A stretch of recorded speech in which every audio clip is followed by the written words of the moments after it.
आज हम फिर से आ गए हैं electrician theory ITI second year class 6। इसके पहले की हमने 5 क्लासें पढ़ाई हैं, आप उनको जाके प्लेलिस्ट में देख लीजिएगा।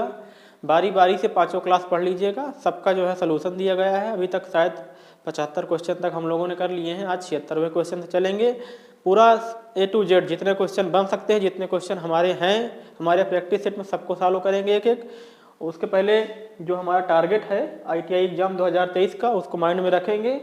www.globaliti.org पर जाके आप इस प्लेटफॉर्म की जितनी अधिक से अधिक जानकारी वहाँ से पा सकते हैं।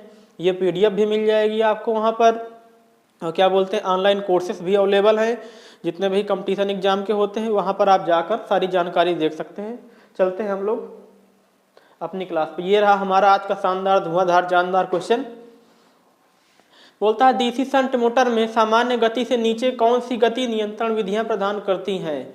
मतलब एक नॉर्मल स्पीड की बात किया है। नॉर्मल स्पीड से लो, जैसे हम लोग बाजार मार्केट में जाते हैं तो 3 क्वालिटी का सामान देखते हैं कि थोड़ा सा खराब, थोड़ा मीडियम। जैसे हम लोग हैं इस समय, हम लोग सामान्य ही हैं। सब लोग सामान्य जीवन जीना पसंद करते हैं, सामान्य है ही हर तरीके से। और कुछ लोग हमसे लोग से भी नीचे होते हैं, कुछ लोग हम लोग से भी ऊँचे होते हैं। सुविधाओं में, रहन सहन, सब कुछ होता है स्टैंडर्ड उनका। वही तरीके मशीनों का भी होता है। कोई मशीन थोड़ा सा छोटे कामों के लिए होती है, कोई मीडियम कामों के लिए होती है, कोई बहुत बड़े कामों के लिए होती है। उसी प्रकार से उनकी कंट्रोलिंग मेथड भी होती है। जिस प्रकार से उनकी मैन्युफैक्चरिंग होती है कि छोटे कामों के लिए ये मशीन है, बड़े कामों के लिए ये मशीन है, बहुत बड़े कामों के लिए ये मशीन है, तो उसी प्रकार से उनका कंट्रोलिंग भी होता है। उसी का बात किया है। DC शंट मोटर में सामान्य गति, नॉर्मल,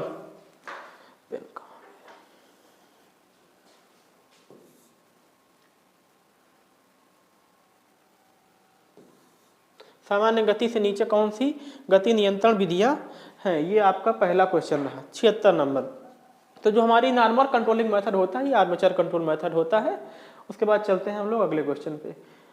ठीक है। विच speed control method offer below normal speed in DC shunt motor. DC shunt motor normal speed control के लिए हम आर्मेचर कंट्रोल मेथड का यूज करते हैं। और इसके पहले हमने बताया था आपको कि 3 मेथड होते हैं हमारे बेसिकली। उसके बाद सब पार्ट हो जाते हैं उनके अलग अलग। जब हम लोग थ्योरी करेंगे तो वहाँ पे बहुत डीप में जानेंगे। उद्योग में DC मोटर को शुरू करने के लिए स्टार्टर क्यों आवश्यक है, पूछा है। उद्योग धंधा जो हमारे होते हैं, DC मोटर की आवश्यकता क्या है। वह युक्ति अथवा डिवाइस जिसकी सहायता से सप्लाई वोल्टेज को नियंत्रित करके मोटर को सफलतापूर्वक स्टार्ट किया जाता है, उसको स्टार्टर बोलते हैं। ठीक है। वह युक्ति या डिवाइस जिसका उपयोग करके DC मोटर को सफलतापूर्वक स्टार्ट किया जाता है, उसको स्टार्टर बोलते हैं। ठीक है। वह युक्ति अथवा डिवाइस जिसकी सहायता से सप्लाई वोल्टेज को नियंत्रित करके मोटर को सफलतापूर्वक स्टार्ट किया जाता है, उसको स्टार्टर बोलते हैं। तो हमारी जो परिभाषा हमने बताई आपको, इसी समझ गए होंगे। जो हमने बोला जिसकी सहायता से सप्लाई वोल्टेज को हम नियंत्रित करते हैं। तो इस क्वेश्चन का हमारा कौन सा आंसर हो जाएगा, 77 का B नंबर। ठीक है, 77 का B नंबर। अब कहो सर आप सप्लाई वोल्टेज बोल रहे हो, लेकिन यहाँ पे आप जो है B नंबर बता रहे हो। हाँ, स्टार्टर जो हमारा सप्लाई वोल्टेज है उसको नियंत्रित करता है, लेकिन जो स्टार्टर हमें मोटर हमारी जो होती है वो स्टार्टिंग में उसको बहुत ज़्यादा करंट की आवश्यकता होती है, बाद में उसे उतनी करंट की आवश्यकता नहीं होती है। ठीक है, 2 से 7 गुना तक चाहिए होती है स्टार्ट होने के लिए। तो जो यहाँ पे बहुत सही आंसर होगा, reduce the armature current. Why starter are required to start DC motor in industry. ये बोला है जब बहुत बड़ी इंडस्ट्रियाँ होती हैं हमारी, वहाँ पर स्टार्टर का क्या यूज है, तो ये आर्मेचर करंट को रिड्यूस करता है। ठीक है, 77 का हमारा B नंबर सही है। और रही बात स्टार्टर की परिभाषा, हमने बताया वह युक्ति अथवा डिवाइस जिसका उपयोग करके सप्लाई वोल्टेज को नियंत्रित जिसका उपयोग सप्लाई वोल्टेज को नियंत्रित करना और जो है मोटर को सफलतापूर्वक स्टार्ट करना। ऐसा अगर जो कोई ऐसा मतलब काम जिस डिवाइस से करते हैं उसको हम स्टार्टर बोलते हैं। स्टार्टर का एक काम क्या है, करंट को लिमिट करता है। ठीक है, तो जो हमारी बड़ी इंडस्ट्रियां होती हैं वहाँ पे हम स्टार्टर का यूज क्यों करते हैं, क्योंकि ये आर्मेचर करंट को घटाता है। उसके बाद चलते हैं हम अगले क्वेश्चन की ओर। Which insulating material belong to class B insulation. कौन सी कुचालक सामग्री श्रेणी B कुचालक की है। अच्छा, अब चलो ये क्वेश्चन है तो थोड़ी सी ज़्यादा समय तो यहाँ पे नहीं है, बहुत बड़ा हो जाता है क्लास।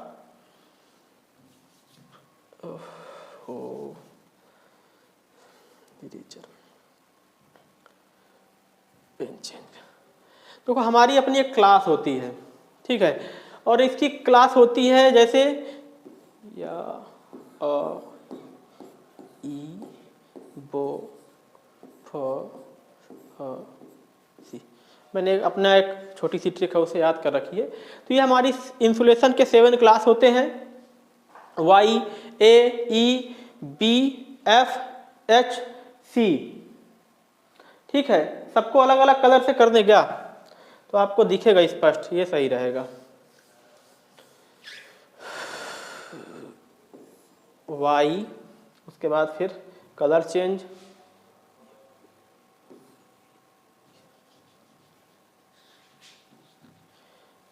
वाई के बाद फिर हम कलर चेंज कर दें ए,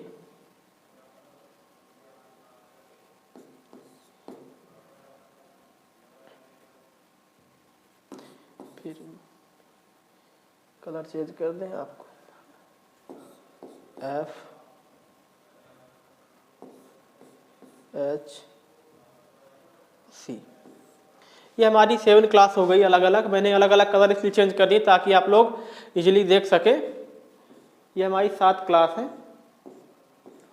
इन 7 क्लास में हमारे इंसुलेटिंग मटेरियल को डिवाइड किया जाता है। तो ये पूछा है कौन सी कुचालक सामग्री श्रेणी बी के अंतर्गत आती है।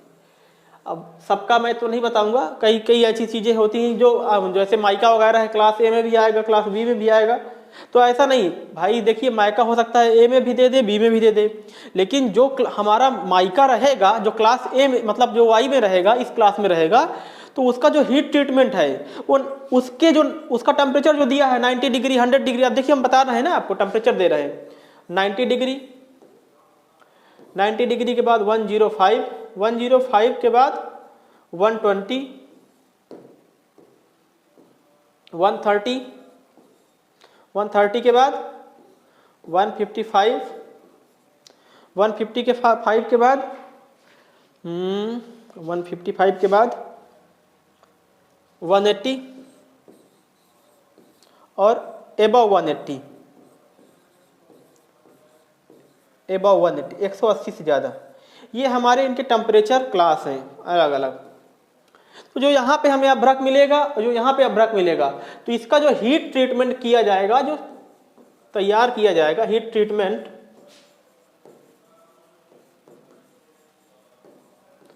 वो 90 डिग्री पे किया जाएगा, तो क्लास वाई वाला। जो इसका होगा 105 पे किया जाएगा, जो इसका होगा। तो कभी कभी ये मत कंफ्यूज रहे ना कि सर इसमें भी अभ्रक दिया है, इसमें भी माइका दिया है, दोनों में दिया है, तो क्या करें। अरे हाँ, दोनों में दिया है भाई। देखिए पानी पीने के गिलास तो अलग अलग होते हैं, लेकिन सबकी कीमत अलग अलग होती है ना। पानी पीने के गिलास का कलर सेम हो सकता है, लेकिन हो सकता है कीमत सबकी अलग अलग हो सकता है उसमें कुछ ऐसी भी स्पेसिफिक क्वालिटी हो, उसका जो ग्लास का लेयर है मोटा हो, या कुछ ऐसा पर्टिकुलर चीज़ से बना जो महंगी आती होगी, तो सीधी सी बात है उस ग्लास का दाम महंगा होगा मार्केट में। तो लेकिन ग्लास वो भी है, पीना पानी ही है उसमें भी। तो क्या सर पानी इसमें भी पीना है, पानी उसमें भी पीना है, तो हाँ ठीक है पानी पीना है, लेकिन दोनों का जैसे कोई घड़ी है, कोई 200 की पहनता है तो भी 9 बजते हैं, कोई 2000 की पहनता है तो भी 9 बजते हैं। तो एक घटना बता देता हूँ आपसे छोटी सी। कभी घमंड नहीं करना चाहिए पैसों का या अपने समय अच्छे समय का, लेकिन कभी कभी घमंड करना भी चाहिए। एक लड़का था, वो सबको डिमोटिवेट करता था और खुद कुछ करता नहीं था। जो लड़का पढ़ता, जो आगे बढ़ता, उसको डिमोटिवेट, तुम क्या है परेशान हो, तुम्हारा निकलेगा है नहीं, पिछली बार भी नहीं निकला था। फाइनली उसका निकल गया, वो जॉब पा गया। जो सबको डिमोटिवेट करता था उसका नहीं हुआ, लेकिन बाकी जिनको डिमोटिवेट करता था, जिनको गिराने की सोचता था, उनको जॉब मिल गई। जब उनको जॉब मिल गई तो वो सब आए, तो वो सब हाथ में घड़ी पहने थे, वो भी घड़ी पहना था कह रहे। तो जो अब उनको घमंड आ गया जिनको जॉब मिल गई, कह रहे देखो तुम कहते थे नहीं पढ़ पाओगे, नहीं कर पाओगे, हमने कर लिया, तुम नहीं कर पाए, देखो कितनी बढ़िया मैं घड़ी लेके आया हूँ, 5000 की घड़ी पहना हो, तुम 500 की घड़ी पहने हो। तो वो उसका घमंड अभी भी नहीं कम हुआ, अब दोनों घमंडी हो गए। अभी तक तो एक ही रावण थे, अब दोनों रावण हो गए। कह रहा जो नहीं क्वालिफाई कर पाया, वो कह रहा अभी घमंड उसका कम नहीं हुआ। कह रहा क्या दिक्कत है, तुम 5000 की पहने हो, हम 500 की पहने हैं, लेकिन समय तुम्हारी भी 9 बजा रही है, समय हमारी भी 9 बजा रही। तो जो क्वालिफाई कर चुके थे वो जानते हो क्या बोले हैं, कह रहे हैं बेशक तुम्हारी घड़ी भी 9 बजा रही, मेरी घड़ी भी 9 बजा रही है, लेकिन तुम्हारी घड़ी ये बता रही कि समय कितना है। मेरी बात को याद रखना, तुम्हारी घड़ी ये बता रही है, उससे बोल रहे हैं समय कितना है, और मेरी घड़ी ये बता रही समय कैसा है। समय कितना है और समय कैसा है, दोनों में फ़र्क है। तो वही चीज़ यहाँ पर भी है।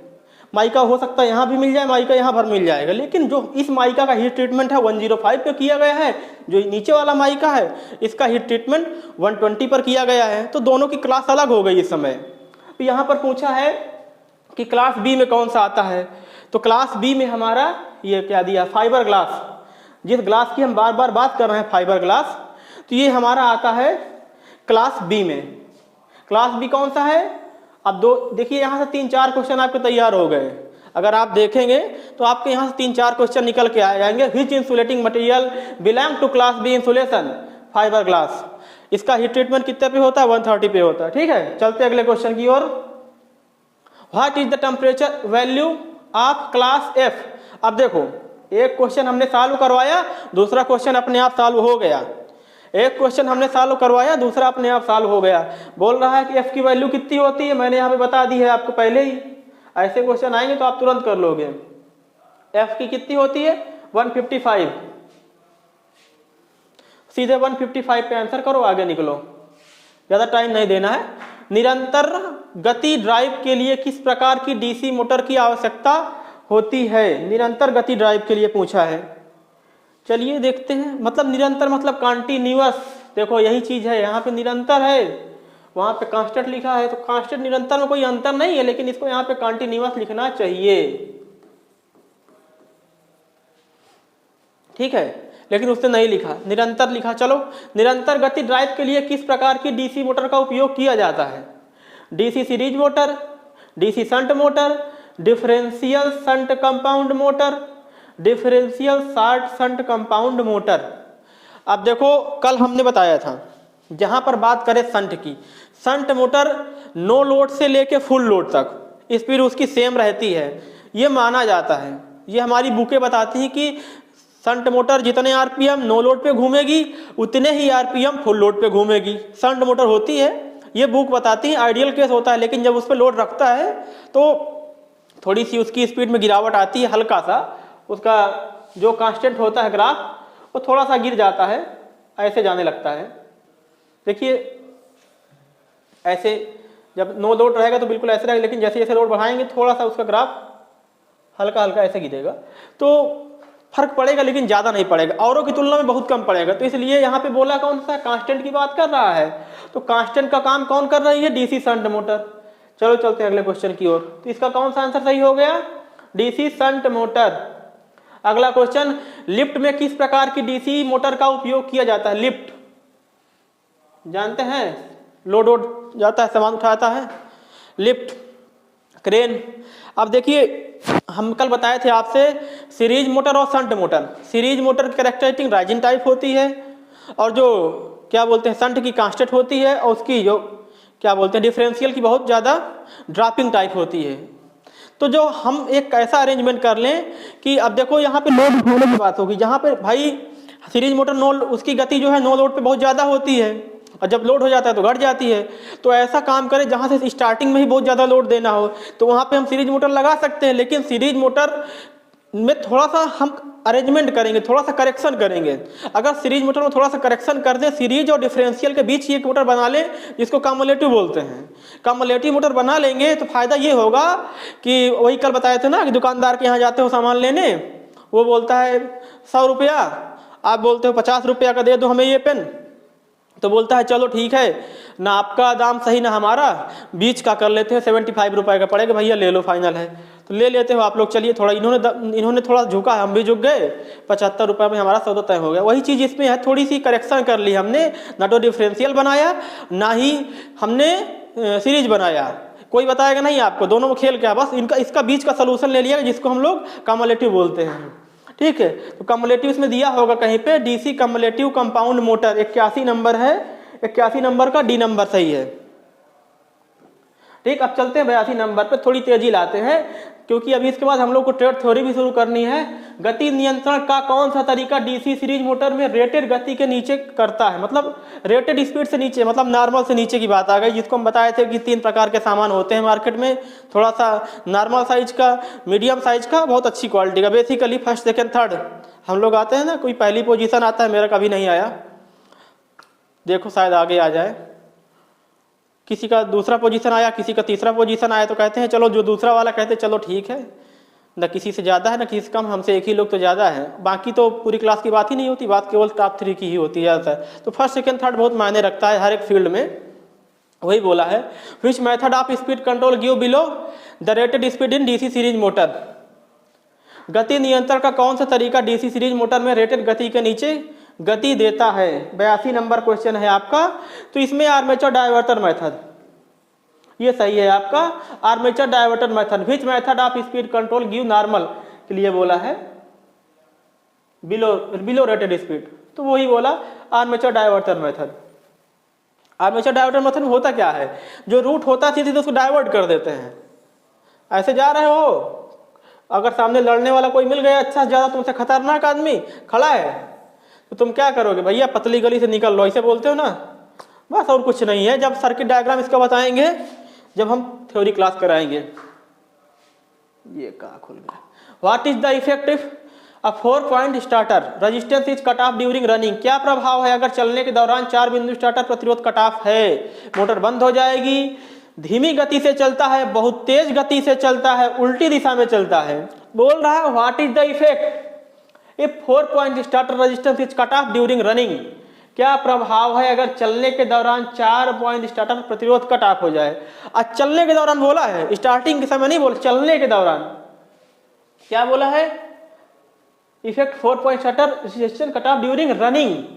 बस ये चीज ध्यान देना है, स्टार्टिंग नहीं बोला, ड्यूरिंग रनिंग बोला है। यही सब चीजें याद करना है। 4 पॉइंट ड्यूरिंग रनिंग। अब हम अपना बिजनेस लिए, हमें बिजनेस स्टार्ट करने में दिक्कत हुई, हमने अपना किसी तरीके से जो है उधार लेकर या कुछ सामान बेच कर कैसे तरीके से हमने कुछ रुपए इकट्ठा किए, 5-7 रुपये, अपना बिजनेस स्टार्ट कर दिया। ठीक है, अब बिजनेस स्टार्ट कर दिया, 5 साल 2 साल 4 महीने कुछ हुए, उसके बाद क्या हुआ, जिनसे हमने 2 लाख 4 लाख रुपये उधार लिए थे, बोला था कि 2 साल बाद लेना मांग उनसे, लेकिन वो 1 साल बाद ही मांगने आ गए हमसे। हमारे पास अरेंजमेंट नहीं है, लेकिन उन्होंने कहा पैसा दो, नहीं तो हम जो है तुम्हारा दुकान सामान ले लेंगे या तुम्हारा खेत ले लेंगे। तो तुम क्या करोगे, उसी कंडीशन को कहीं ना कहीं से बोलोगे भैया हमें 2 घंटे का समय दे दो या 2 दिन का समय दे दो, पैसा हम तुमको दे देंगे। तुम फिर किसी से उनको देने के लिए या तो उधार मांगोगे या कुछ अरेंजमेंट करोगे, तो तुम परेशान तो हो जाओगे। हो सकता है तुम्हारा बिजनेस उस समय 2-4 दिनों के लिए रुक जाए, लेकिन तुम्हारा बिजनेस खत्म नहीं होगा। आप उनका फाइनली कर्ज भी चुका दोगे किसी से लेकर के या कहीं से व्यवस्था करके, हो सकता है दुकान पर कुछ सामान बेच करके आप उनका फर्ज उतार दोगे, लेकिन आपकी दुकान जो है चलती रहेगी, उसकी स्पीड कम हो जाएगी। प्रतिरोध आया, बीच में विरोध हुआ, आपकी सफलता का विरोध हुआ आपके बीच में। जैसे आप परीक्षा देने गए, पेपर आउट हो गया, तो क्या हुआ, जो आपकी ज्वाइनिंग होनी थी 6 महीने पहले, अब क्या होगा, पेपर आउट होने के बाद फिर से री एग्जाम होगा, दोबारा परीक्षा में बैठनी पड़ेगी, तब आपको सफलता मिलेगी। खत्म नहीं होगा आपका, अगर आपकी नौकरी पक्की है, आपने मेहनत करी है तो खत्म नहीं होगी, लेकिन एक अवरोध आया ना बीच में, विरोध। तो वही उन्होंने कहा अगर चलने के दौरान 4 पॉइंट स्टार्टर प्रतिरोध कट ऑफ है, चलने के दौरान बोला है, तो क्या होगा, मोटर बंद होगी, कतई बंद नहीं होगी। वही चीज समझाने की कोशिश कर रहे हैं, मोटर बंद नहीं होगी क्योंकि मोटर स्टार्ट हो चुकी है, बिजनेस हमारा स्टार्ट हो चुका है। आपने परेशान किया, हो सकता है 2-4 दिनों के लिए प्रभावित रहे, हम दिक्कत में रहे, लेकिन हमारा बिजनेस चलेगा। ठीक, तो मोटर बंद नहीं होगी, ये गलत है। Run at slow speed, run at very high speed, run at reverse direction, गलत है। ये नंबर सही हो जाएगा जो हम समझाना चाह रहे थे आपको, रन एट स्लो स्पीड। ठीक है, चलते हैं अगला question. Why carbon composition brush require the armature circuit to operate the DC motor, motor को संचालित करने के लिए आर्मेचर सर्किट में कार्बन कंपोजिशन ब्रश की आवश्यकता क्यों पड़ती है, क्यों होती है। प्रारंभिक बला गुण को बढ़ाता है, आर्मेचर प्रतिक्रिया से बचाता है, अति भारण से आर्मेचर की रक्षा करता है, कंप्यूटर खंड में इस मार्ग को कम करता है। मैं कल से बता रहा हूं कि कार्बन ब्रश का मेन कार्य होता है स्मूथली जो है मशीन को चलने में सहायता करना, और जो सबसे ज्यादा जरूरत होती है मशीन में स्पार्किंग को कम करना। ठीक है, कार्बन से हमारे क्या करते हैं, स्पार्किंग को कम करते हैं। तो कहीं इसमें दिया होगा स्पार्किंग कम करने की बात। इंक्रीज द स्टार्टिंग टॉर्क, गलत है। प्रोटेक्ट फ्रॉम आर्मेचर रिएक्शन, ये भी गलत है। Protect from armature from overloading, ये भी गलत है। रिड्यूस द स्पार्क, हम जिस आंसर की खोज कर रहे हैं तो यहां पे दिया है।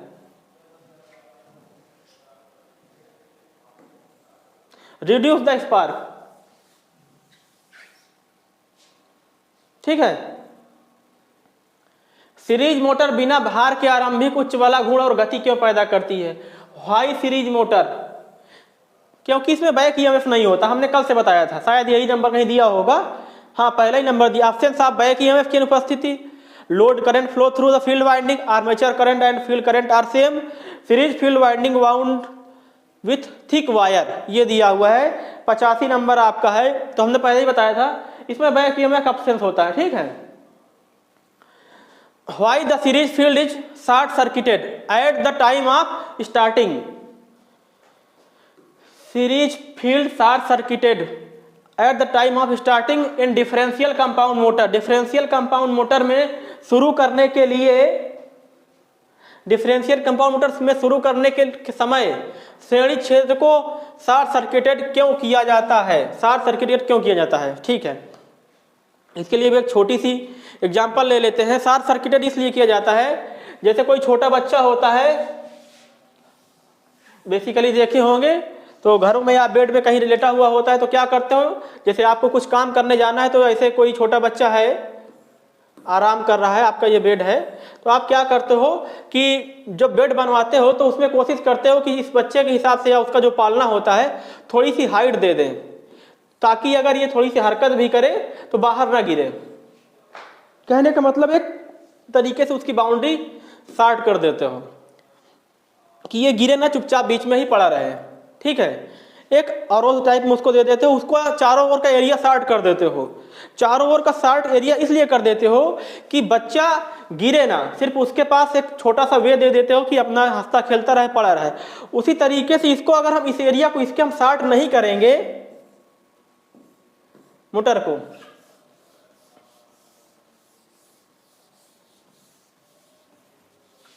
तो क्या हो सकता है, हमारा जो डायरेक्शन है वो हमारा अपोजिशन हो सकता है, दूसरे डायरेक्शन में घूम सकती है। कारण जैसे कभी कभी हम क्या करते हैं मोटर को, और क्या बोलते हैं, प्लगिंग और होता है, 2-3 नियम होते हैं, प्लगिंग और एक ध्यान नहीं आ रहा मुझे, उसमें से मोटर की स्पीड को कंट्रोल करते हैं। तो एक ऐसी कंडीशन आती है मोटर की स्पीड धीरे धीरे घटती रहती है, लेकिन अगर बराबर ध्यान ना दिया जाए तो जो है मोटर वापस रिवर्स डायरेक्शन में घूमने लगती है, फिर ऐसे घूमने लगती है। तो वही चीज अगर हम यहाँ पे कुछ अरेंजमेंट नहीं करेंगे तो मोटर हमारी रिवर्स डायरेक्शन में घूम सकती है। तो इसलिए हम स्टार्ट करते हैं। डिफरेंशियल कंपाउंड मोटर को शुरू करने के समय क्षेत्र को लघुपथित क्यों किया जाता है? यही चीज है कि हमारी जो डायरेक्शन है वो रिवर्स ना हो जाए। Reduce the starting current to increase the speed of motor, to decrease the speed of motor, और ये to maintain the proper direction of rotation, ये दिया हुआ है। ये ऐसा इसलिए किया जाता है जो उसकी रोटेशन की उचित दिशा है वो बनी रहे। तो इसलिए हम ऐसा, हमने छोटा सा एग्जांपल दिया है, उम्मीद करते हैं आपको थोड़ा समझ में आया होगा। आर्मेचर को संतुलित करने का सबसे प्रभावी तरीका कौन सा है? Static balancing. आर्मेचर चीज देखो, इफेक्टिव बैलेंसिंग, बैलेंसिंग तभी होगा जब कोई चीज डायनेमिक होगी, ऐसे बैलेंस नहीं होता है। जैसे कि कोई आपका बिजनेस का ही एग्जांपल ले लेते हैं, तो चीज़ें बैलेंस करना, जैसे हमें डेली जो है 200 रुपये कमाने हैं मिनिमम, हमने ऐसा जो है अपनी मेंटालिटी बनाई है। अब किसी दिन किसी कारण हम 200 नहीं कमा पाए, किसी दिन किसी कारण से हम 200 नहीं कमा पाए, 150 कमा पाए, तो हमारी कोशिश ये रहेगी बाकी आने वाले दिनों में थोड़े थोड़े अधिक रुपए कमा के आज के जो 50 रुपये का लॉस हुआ है इसको हम कवर करें। तो वही बैलेंसिंग, वही चीज़ हुई। तो बैलेंसिंग का मतलब क्या हुआ? बैलेंस का मतलब हुआ यदि मूवमेंट है तभी बैलेंस होगा। आने वाले दिनों में आप एक एक करके कोशिश करोगे, थोड़ी अधिक मेहनत करें, जो हमारा आज का नुकसान हुआ है ये बैलेंस हो जाए। तो बैलेंस कब होगा? जब आने वाले दिनों का मतलब मूवमेंट होगा। एक दिन में थोड़ी भरपाई करी, फिर अगले दिन थोड़ी भरपाई करी, तो वहां पे मूवमेंट होगा आपका, थोड़ा सा मूवमेंट होगा ना। एक बारगी तो नहीं कर सकते आप, या कोई दुख पड़ जाए, घर में किसी की डेथ हो जाए, तो सदमे से एक बारगी बाहर नहीं आ सकते ना आप, 2-4-10 दिन, महीने, 4 महीने समय लगता है। तो वही चीज है। Which is the most effective method of balancing armature? Armature को बैलेंसिंग करने के लिए कौन सा सबसे अच्छा तरीका है? Attach with counter balancing, dynamic balancing, वही मतलब घूमने वाला, गतिशील संतुलन। गतिशील संतुलन बोलते हैं ना, एक गाना है, बहता पानी निर्मल होता, जीवन में कुछ करना है तो तुम भी आगे बढ़ना सीखो, ऐसे कुछ कोई गाना है, तो वही है, बहता पानी निर्मल होता ठहरा सड़ने लगता है, ऐसे कोई गाना था। Which material is used for starting resistance of DC starter? DC starter के प्रतिरोध को शुरू करने के लिए किस सामग्री का उपयोग किया जाता है? अब देखो यहाँ पे सब बच्चे कहेंगे, बहुत जोरदार क्वेश्चन दिया है। उसने कहा eureka, nichrome, manganin, constantan. Which material is used for starting resistance of DC starter? DC starter के प्रतिरोध को शुरू करने के लिए किस सामग्री का उपयोग किया जाता है? तो थोड़ा सा हम चर्चा कर ले।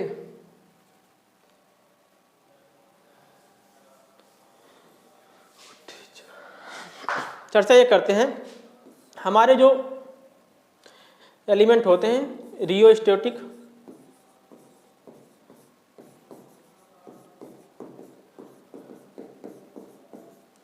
और हीटिंग टाइप, एक होते हैं मेजरिंग डिवाइस टाइप।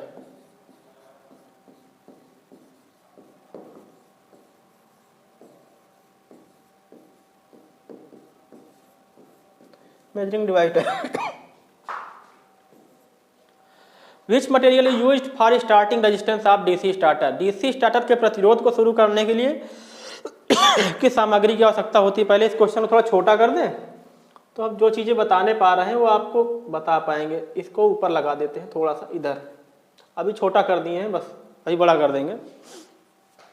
जो हमारे रियोस्टैटिक टाइप होते हैं, तो यहाँ पे कौन से आते हैं? कांस्टेटन,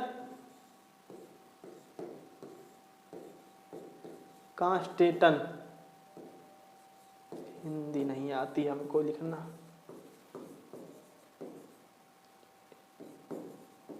कांस्टेटन या फिर यूरेका जो दिया हुआ है।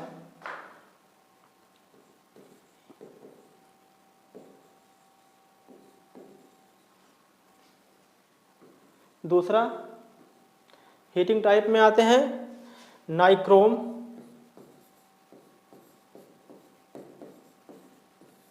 क्रोमेल,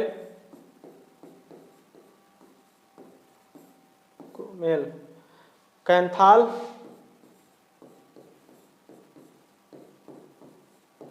एक शायद होता है फैक्राल।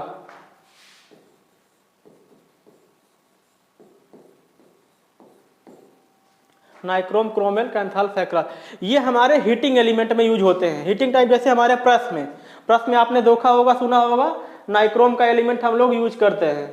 ठीक है, तो प्रेस में हम ज्यादातर कौन सा, प्रेस हमारा हीटिंग टाइप का होता है ना, तो वहां पे हम कौन सा यूज करते हैं? नाइक्रोम, क्रोमेल, कैंथाल, फैक्राल, इनका भी हीटिंग टाइप के डिवाइसों में यूज होता है।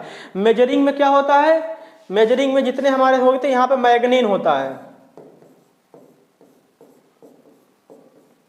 अब पूछा क्या है? डीसी। अब देखो हम अपना क्वेश्चन खोलते हैं, बड़ा करते हैं।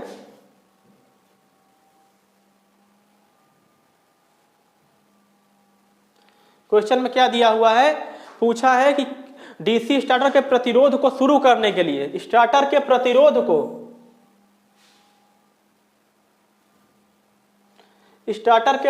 को शुरू करने के लिए पूछा है किस सामग्री का उपयोग किया जाता है। अब जो डीसी मोटर में जो हमारा प्रतिरोध लगा होता है, देखो जो हमारा प्रेस होता है, प्रेस क्या होता है, हम प्रेस वो चाहते हैं घर में, जो हमारा आयरन होता है, हम वो चाहते हैं कि जिसको हम स्विच बोर्ड में लगाएं, विद इन सेकेंड जो है हीट हो जाए, हमारे कपड़े प्रेस होने लगे। हम ऐसा आयरन नहीं चाहेंगे जिसको हम स्विच बोर्ड में लगाएं, उसके बाद 15 मिनट उसे हीट होने में लगे। ठीक है, लेकिन हमारी जो स्टार्टर है वहां पे हमें ऐसा हीटिंग मटेरियल चाहिए जो हीट हो धीरे धीरे। एक बार की हीट हो जाएगा तो फिर दिक्कत है। तो ये हीट हो लेकिन धीरे धीरे हो। सब बच्चे इसका आंसर नाइक्रोम मान रहे होंगे, लेकिन नाइक्रोम नहीं सही है। इसका आंसर सही है यूरेका। एक कांस्टेटन या यूरेका एक ऐसा मटेरियल होते हैं ये दोनों कि जो है ये धीरे धीरे हीट होते हैं, एक बार की हीट नहीं होते। जैसे नाइक्रोम वगैरह बहुत जल्दी हीट होते हैं, तो हीटिंग एलिमेंट में नाइक्रोम का यूज होता है। और इसको हम एक बार छोटा कर देते हैं आप लोग, ताकि देख लीजिए, नोट कर लीजिए। क्वेश्चन हटा दिए हैं। रियोस्टैटिक टाइप में कौन से होते हैं? कास्टेटन या तो फिर यूरेका। हीटिंग टाइप में नाइक्रोम, क्रोमेल, कैंथाल, फेक्राल। और मेजरिंग डिवाइस में जो यूज होता है मैग्निंग यूज होता है। ठीक है, मेजरिंग डिवाइस में जो यूज होता है वो कौन सा होता है? मैग्निन। उसके बाद अब हम इसको डिलीट करते हैं।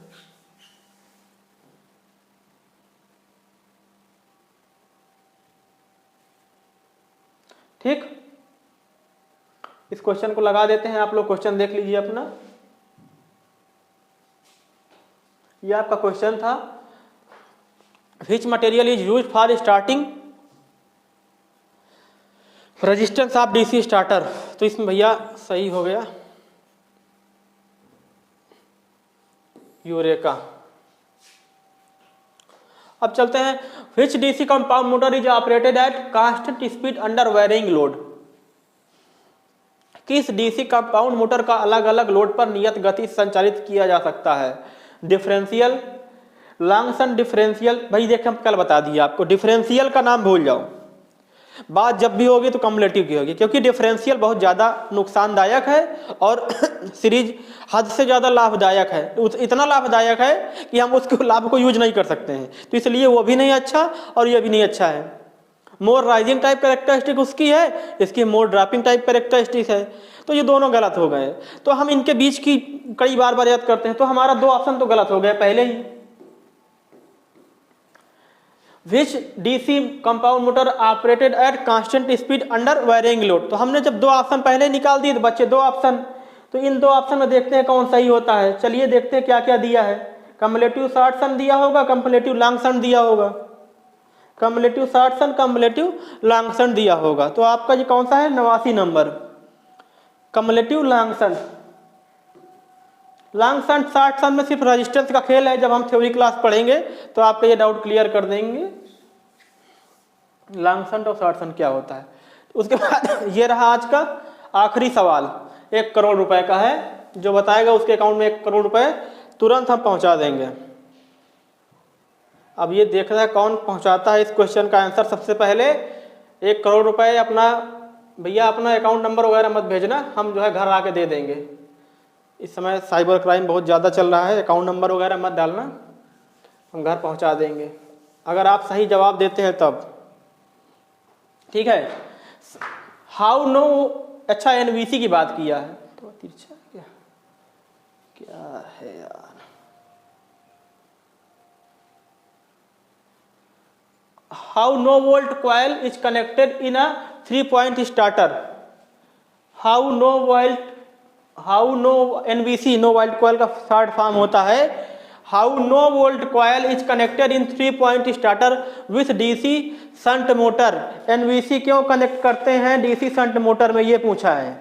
ठीक है, एनवीसी क्यों कनेक्ट करते हैं डीसी शंट मोटर में, ये बताया हुआ है। तो डीसी शंट मोटर का स्टार्टर आप लोग देखे होंगे, नहीं देखे होंगे तो मैं छोटा सा एक रफली एरिया बताने का कोशिश कर रहा हूं कैसे होता है डीसी मोटर का स्टार्टर।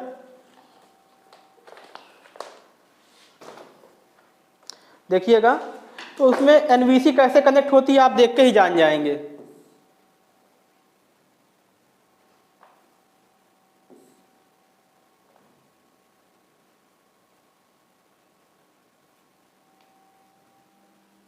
देखिएगा एनवीसी कैसे कनेक्ट होती है, तो उसका सर्किट डायग्राम कुछ ऐसे होता है।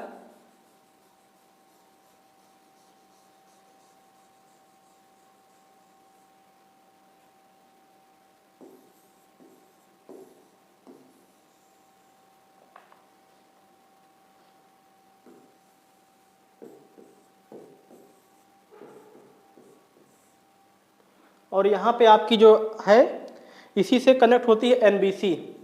यहाँ पे एनबीसी का शॉर्ट फॉर्म होता है नो वोल्ट कॉइल। तो हमने ये बता के दिखाया, तो आप इस एक सर्किट डायग्राम बनाने के हिसाब से आपने देख लिया होगा कि जो है हमारा एनबीसी कैसे कनेक्ट होता है। आपने समझ गया होगा कि आपको दिख रहा होगा कि लगभग सीरीज कनेक्शन होता है। ठीक है, इस तरीके से कुछ होता है। जब सर्किट डायग्राम बताएंगे आपको स्टार्टर का, तो वहाँ पे आपको हम क्लियरली बता देंगे कि क्या कैसे कनेक्शन होता है, लेकिन यहाँ पे हमने दिखाने की कोशिश की है कि ये सीरीज कनेक्शन होता है।